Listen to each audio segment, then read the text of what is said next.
आज हम लोग पढ़ाने जा रहे हैं क्लास 10th का प्रकाश का परावर्तन। जो आज पॉइंट हाईलाइटेड है सभी पॉइंट को पढ़ाने जा रहे हैं एक साथ।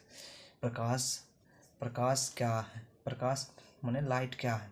प्रकाश वह कारक है जिसकी सहायता से हम वस्तुओं को देखते हैं। प्रकाश जब वस्तु से टकरा कर हमारी आँखों तक पहुँचता है जिससे हम वस्तुओं को देख पाते हैं। जिस वस्तु से प्रकाश निकलता है उसे प्रकाश स्रोत कहा जाता है। उदाहरण के सूर्य, तारा, बल्ब, आर्टिफिशियल भी है, दिया इत्यादि।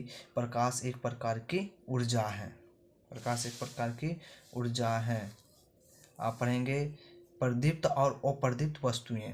प्रदीप्त और अप्रदीप्त वस्तुएं, कुछ वस्तुएं प्रकाश उत्सर्जित करती हैं जैसे सूर्य जो प्रदीप्त वस्तु कहलाती हैं।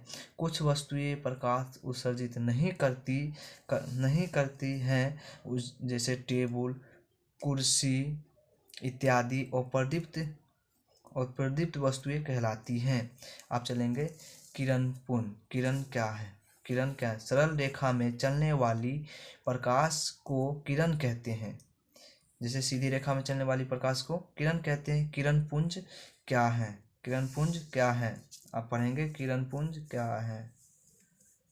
किरण पुंज प्रकाश की किरणों का समूह किरण पुंज कहलाती हैं। किरण पुंज तीन प्रकार के होते हैं। किरण पुंज कितने प्रकार? तीन प्रकार के होते हैं। किरण पुंज तीन प्रकार की होती है। अपसारी किरण पुंज, समानांतर किरण पुंज और अभिसारी किरण पुंज। अपसारी किरण पुंज, पहला अपसारी किरण पुंज, दूसरा समानांतर किरण पुंज, तीसरा अभिसारी किरण पुंज। पहला देखते हैं अपसारी किरण पुंज। वे किरण पुंज जो एक बिंदु स्रोत से निकलकर चारों ओर फैलते हैं उसे अपसारी किरण पुंज कहते हैं। जैसे एक बिंदु से किरण निकलती है चारों तरफ फैलती जाती है, इसे अपसारी किरण पुंज कहती हैं। आप देखते हैं समानांतर किरण पुंज।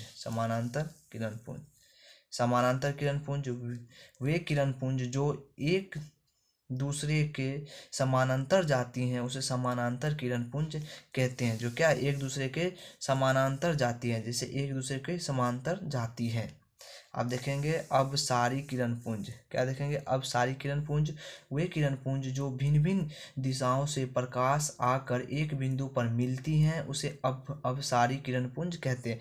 जैसे एक बिंदु है लेकिन आके प्रकाश मिलती है, कहीं कहीं से आके प्रकाश मिलती है, इसे अपसारी किरण पुंज कहते हैं। अब देखेंगे चौथा नंबर पॉइंट, पारदर्शी, पारभासी और अपारदर्शी देखेंगे। पारदर्शी, पारभासी और अपारदर्शी। पारदर्शी किसे कहते हैं? वे पदार्थ जिनसे होकर प्रकाश आसानी से पार कर जाती हैं पारदर्शी कहे जाते हैं। उदाहरण के लिए हवा, कांच, पानी। अब अपारदर्शी, आप देखेंगे अपारदर्शी वे पदार्थ जिनसे होकर प्रकाश बिल्कुल भी पार नहीं जाता है अपारदर्शी कहते हैं या कहलाते हैं।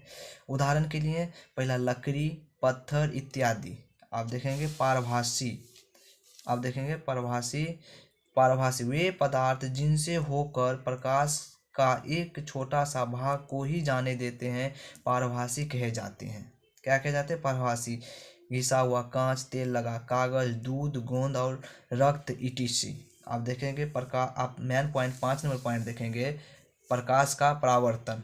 प्रकाश का परावर्तन, प्रकाश के किसी वस्तु से टकरा कर लौटने को प्रकाश का परावर्तन कहते हैं। इसके दर्शाने वाले पथ को किरण आरेख कहते हैं।